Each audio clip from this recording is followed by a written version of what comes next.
그녀는 잡지를 즐겨봅니다. 그는 영화를 즐겨봅니다. 영화를 사랑한다면 시내21과 무제한 영화 감상 어플리케이션 마이 캐치온을 함께 만나보세요. 지금 무비 마니아를 만나보세요.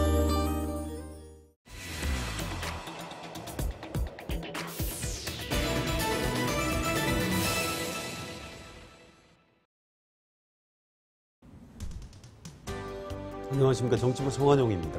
한겨레 캐스트 2013 주간 이슈 전망 시간입니다.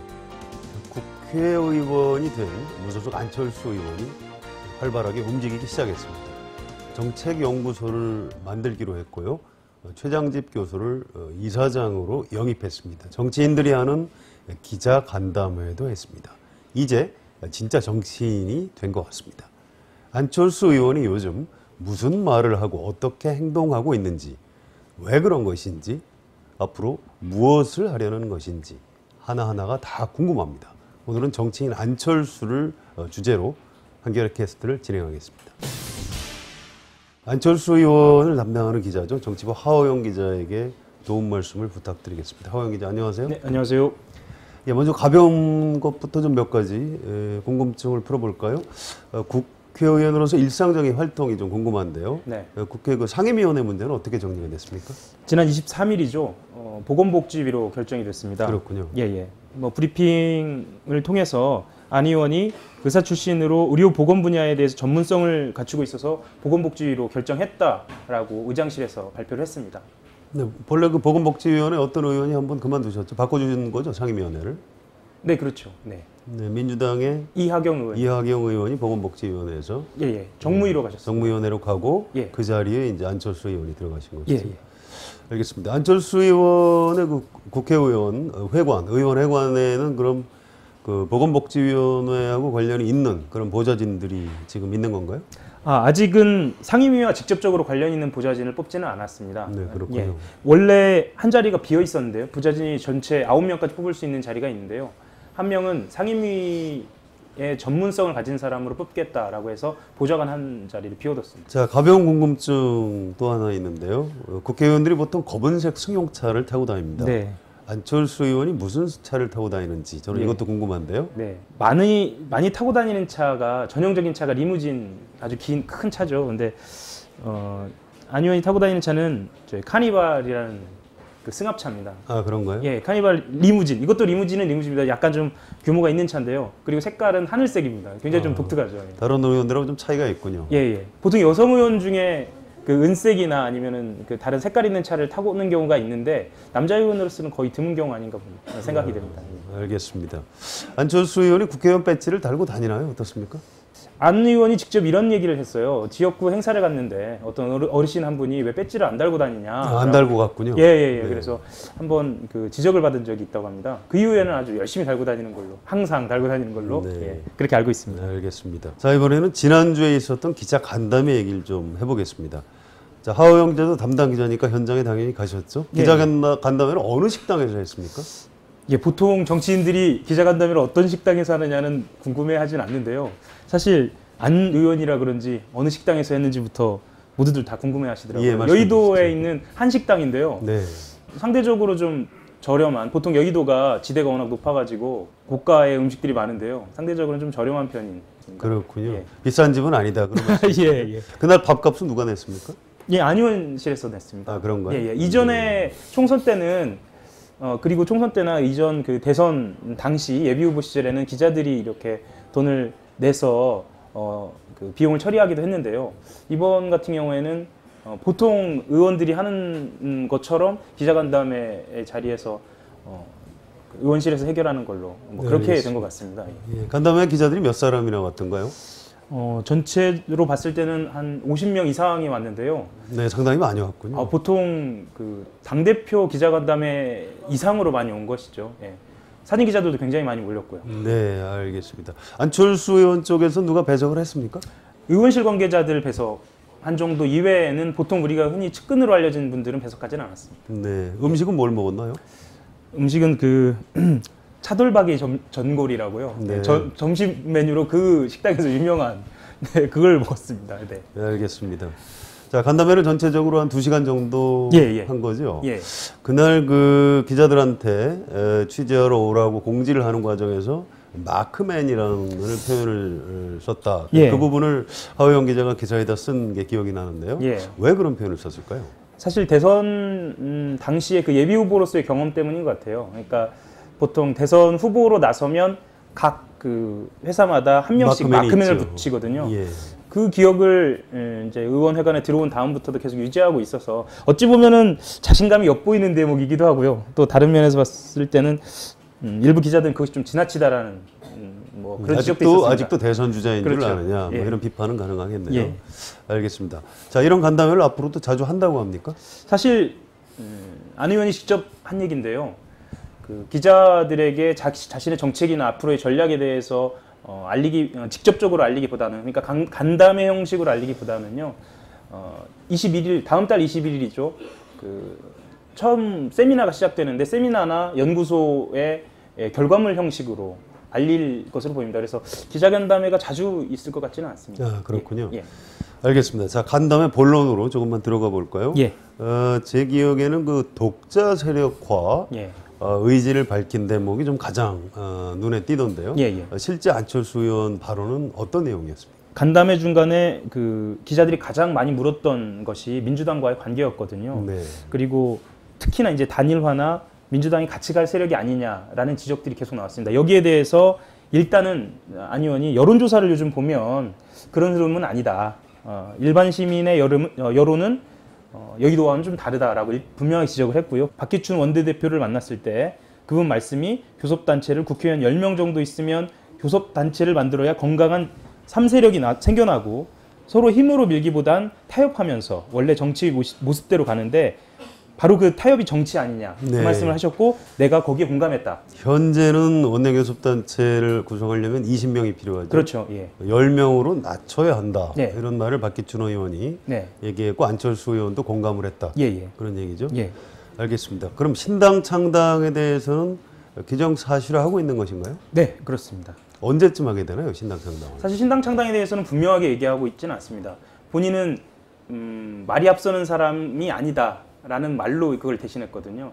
일단 일부에서는 10월 재보선 이후에 가능한 것이 아니냐라고 점치고 있고요. 네, 알겠습니다. 좀 더 두고 봐야 알겠군요. 예. 자, 기자간담회 이틀 전에 정책연구소, 영어로 하면 그 띵크탱크를 만들겠다 이렇게 발표를 했고요. 예. 최장집 고려대 명예교수를 이사장으로 예. 발표했고요. 또 장하성 교수를 소장으로 이렇게 발표했죠. 무슨 일을 하는 기구라고 설명합니까?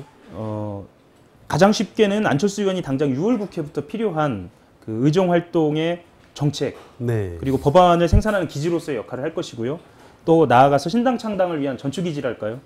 그 향후 10월 재보선 전략도 생산할 것으로 보입니다. 모든 걸 다 하는 기구. 그렇죠. 모든 걸 다 하는 기구입니다. 6월부터 결과물을 내놓으려면 이미 상당히 사람들이 구성이 돼 있어야 될 것 같은데요. 예, 예. 어떤 사람들이 들어가 있습니까? 지금 말씀하셨던 것처럼 최장집 전 교수가 이사장으로 와 계시고요. 그리고 소장은 장하성 교수, 경제민주화로 대표되는 네. 장하성 교수 계시고요. 그리고 혁신경제포럼을 이끌었던 홍종호 서울대 교수 계시고요. 네, 서울대 교수시죠. 예예예. 그리고 김민전 전 경희대 교수 네, 그리고 정치학하시는 분요. 예예. 그리고 외교안보 쪽으로는요. 예전 대선 때 안 의원을 돕던 윤영관 전 외교부 장관. 외교부 장관. 예예. 그리고 분권 혁신 포럼의 김형기 경북대 교수도 예. 지방 문권하시던 분이죠. 예예. 이 사진으로 지금 유력하게 거론되고 있습니다. 그렇군요. 네. 최장집 교수는 그 대표적인 진보 성향의 학자신데요. 네. 오랫동안 정당 정치의 중요성을 이제 강조해 왔고요. 정당 중에서는 과거의 진보신당, 지금은 진보정의당이 아마 가장 가까운 것 같은데요. 그 진보정당하고 좀 가까운 학자다 이렇게 알려져 있었는데요. 어떻게 해서 그 안철수 의원하고 손을 잡게 됐는지 이런 것들이 좀 궁금합니다. 안철수 의원과 그 최장집 교수는 어떻게 해서 같이 하게 됐다고 설명을 하고 있습니까? 예, 안 의원은 이 말씀하셨던 것처럼 이 최 교수를 모시게 된 이유에 대해서 최 교수는 오래전부터 정당과 민주주의에 대해서 연구를 해왔다. 그리고 연구실만이 아니라 현장의 목소리를 듣는다는 점에서 자기는 이분을 꼭 모셔야겠다라고 판단을 했다라고 말을 하고 있습니다. 네. 그리고 지난해 처음 만난 이후부터 계속 네. 함께 하자라고 말씀을 드렸다고 합니다. 그거를 이제 십고초려라고 본인은 표현하고 10번 예, 예. 모셨다 예, 예. 그런 뜻이네요. 예. 최장집 교수 뭐라고 설명하고 계십니까? 최 교수님 말씀은 일단 안 의원이 말하는 새정치의 내용을 채울 필요성이 있다라는 말씀 한 가지 하고요. 그리고 개인적으로는 안 의원만큼 이 정치와 민주주의를 배우려는 열정을 가지고 네. 본인을 대한 사람이 없었다라는 말도 더했습니다. 네, 그 정성에 좀 감동을 그렇죠, 했다 예. 이런 뜻으로 해석이 되네요. 예. 알겠습니다. 자, 최장집 교수가 안철수 의원을 돕기로 했으니까 일단 도움이 될 걸로 보는 게 상식일 것 같은데요. 예.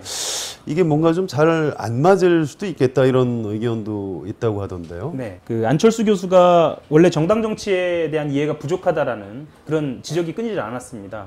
그렇다고 본다면 한국 정치학계에서 최장집 교수가 차지하고 있는 독보적인 위치로 볼 때 일단은 위상만으로도 모셔온 것만으로도 도움이 될 것이다라는 어떤 의견이 있고요. 사실 최 교수가 평소 지론이 정당이 중심이 되는 민주주의 그리고 노동계급을 비롯한 시민사회 속 민중을 강조하거든요.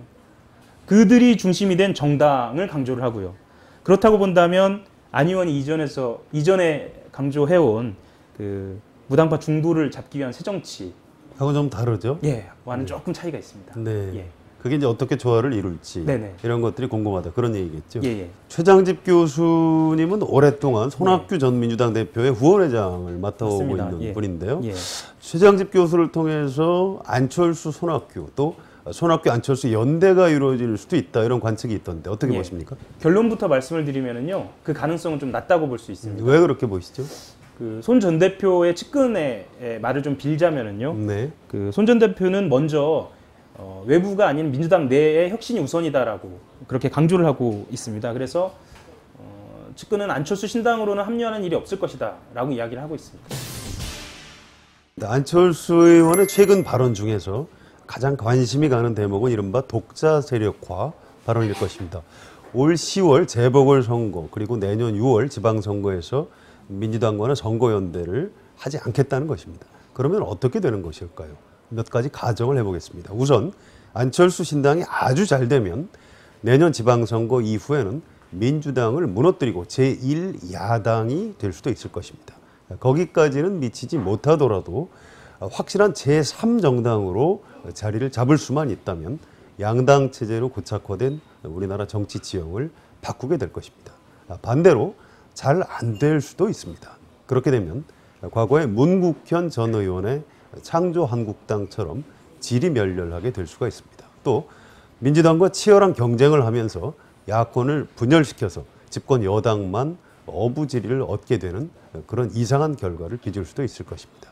안철수 신당이 몇 가지 경우의 수 가운데 어느 길을 가게 될 것인지는 시간을 좀 더 두고 지켜봐야 할 것 같습니다.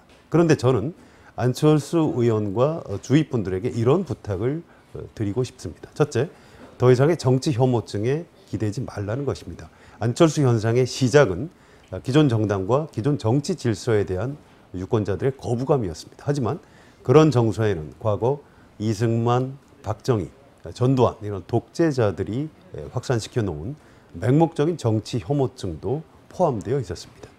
정치 혐오증을 새로운 정치의 원동력으로 삼으면 반드시 실패할 것입니다. 이제 안철수 의원도 엄연한 정치인입니다. 둘째, 양비로는 곤란합니다. 대한민국이 여기까지 온 데는 역사가 있습니다. 87년 체제의 기득권 세력을 양비론적 시각에서 비판하는 그런 수준으로는 새로운 정치 세력을 세울 수 없다고 봅니다. 사안에 따라서 무엇이 옳고 무엇이 그른지 명확하게 가려주는 역사의식과 철학이 있는 정치인, 정치 세력이 됐으면 좋겠습니다. 셋째, 무엇을 하든지 서두르지 말았으면 좋겠습니다. 안철수 의원은 작년에 정치를 제대로 시작도 하지 않은 상태에서 갑자기 대통령을 하겠다고 나섰다가 실패했습니다. 앞으로는 같은 실패를 반복하지 않았으면 좋겠습니다. 정치는 유권자의 굳건한 신뢰에 기반을 두어야 합니다. 바람은 한순간에 사라지는 것입니다. 마지막으로 정책 대안입니다. 안철수 의원은 새누리당과 민주당의 중간쯤 되는 정책을 섣불리 내놓아서는 국민들의 지지를 받기 어렵다고 생각합니다. 볼링 경기에서 킹핀이라는 것이 있습니다. 어떤 핀 한 개를 넘어뜨리면 핀 10개가 다 넘어지는 그런 핀을 말하는 것입니다. 안철수 의원은 우리 사회의 구조적인 한계와 모순을 지속적으로 비판해 왔습니다. 이제 법안을 만드는 국회의원으로서 무엇이 우리 한국 사회의 킹핀에 해당하는지 정확히 찾아내서 하나씩 고쳐나갔으면 좋겠습니다. 정치인 안철수 의원의 진정성과 능력을 기대해 봅니다. 한겨레 캐스트 2013 오늘 순서는 여기서 마치겠습니다. 오늘은 하호영 기자가 도움 말씀을 해주셨습니다. 하호영 기자 수고하셨습니다. 네, 감사합니다. 정치부 성한용이었습니다.